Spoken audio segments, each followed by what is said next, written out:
તળાજા તાલુકાના ઉચડી ગામે ગામ સભા યોજાઈ। આજરોજ ગાંધી જયંતિ નિમિત્તે ઉચડી ગામે ગ્રામસભાનું આયોજન કરવામાં આવ્યું હતું, જેમાં મામલતદાર Shri, disaster management cell, collector કચેરી ભાવનગર અને મેડિકલ ઓફિસર સાહેબ, ઉચડી ગામના તલાટી મંત્રી સાહેબ અને ઉચડી ગામના સરપંચ લખમણભાઈ ભીખાભાઈ ખેર, આંગણવાડીની બહેનો અને ઉચડી પ્રાથમિક શાળા અને પ્લોટ શાળાના આચાર્ય અને ગામજનો ઉપસ્થિત રહ્યા હતા અને લોકોના પ્રશ્નો સાંભળવામાં આવ્યા હતા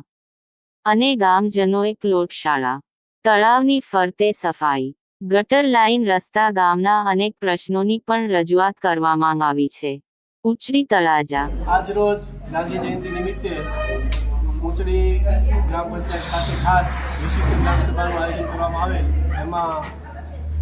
ખાસ તો સ્વચ્છતા અભિયાન અને લીલો અને સૂકો કચરો જે છે એમનો સેગ્રિગેશન થાય અને સિંગલ યુઝ પ્લાસ્ટિક પર પ્રતિબંધ થાય એ અંગેના ઠરાવો કરવામાં આવ્યા છે અને ગામમાં પ્રધાનમંત્રી આવાસ યોજનાના જે લાભાર્થીઓ છે એના ઘરો સમયસર એનું બાંધકામ સારી ગુણવત્તા સાથે પૂર્ણ થાય એ માટે જરૂરી તકેદારી રાખવાની સૂચનાઓ આપવામાં આવી છે અને ગ્રામજનોના અન્ય સ્થાનિક પ્રશ્નો હોય એનું સુચારુ રીતે ઝડપથી નિરાકરણ આવે તે અંગે વિવિધ ચર્ચાઓ કરેલ હતી।